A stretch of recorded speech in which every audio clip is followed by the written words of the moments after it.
नमस्ते. हं.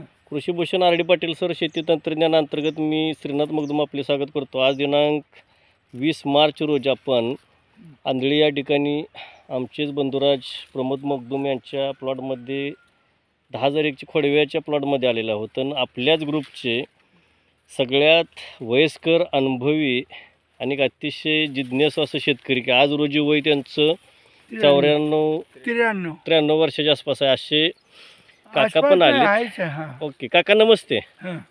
एकंदरीत हे जे आपण खोडवा पीक पाहिलं ना 10,001चं ते बघितल्यानंतर कसं वाटतंय नियोजन याचं? उत्तम प्रतीच वाटतंय. मग आता ही लागण अशी बिघडली होती की एकरी 15 टनांनी ह्याच्यात लागण गेली होती, पण आता खोडवं ही किती टनांनी जाईल असं वाटतंय सर्वसाधारणपणे? आयासा जर 20 व्यवस्थित जोपासला गेला तर किती टनापर्यंत जाईल असं वाटतं याचं? एकरी 60 टन तरी कमीत कमी जाईल. म्हणजे लागणीचे 4 पटीने उत्पादन निश्चितपणे वाढेल. एकंदरीत वाढ आणि फुटवा वगैरे सगळीकडे समाधानकारक आहेत.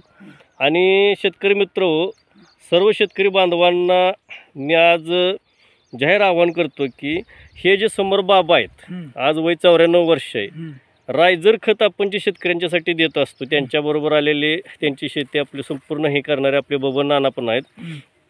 काका, रायझर खत तुमच्या शेतातील प्लॉट पाहिल्यापासून मी सर्व शेतकऱ्यांना वापरायला सांगतो. एकंदरीत रायझर खताचा रिझल्ट कसा येतो ते तुम्हीच सांगा फक्त.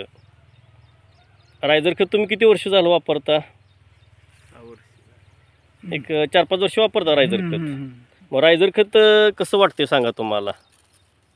हां, तुमच्या शेतामध्ये तुम्ही वापरता ते? नाही ते चांगला रिझल्ट देते असं आम्हाला वाटतंय. तेच घे, कारण गेली 4-5 वर्ष झालं तर तुम्ही कंटिन्युअसली वापरता है ना ते. कारण शेतकरी मित्र यांच्या शेतीमधला प्लॉट ज्यावेळी मी पाहिला त्यानंतर त्या प्लॉटची गुणवत्ता ग्रीप बघितल्यानंतरच मी रायझर खत शेतकऱ्यांना रिकमेंड केलं. एकंदरीत ह्या प्लॉटबद्दल का समाधानी आहात ना?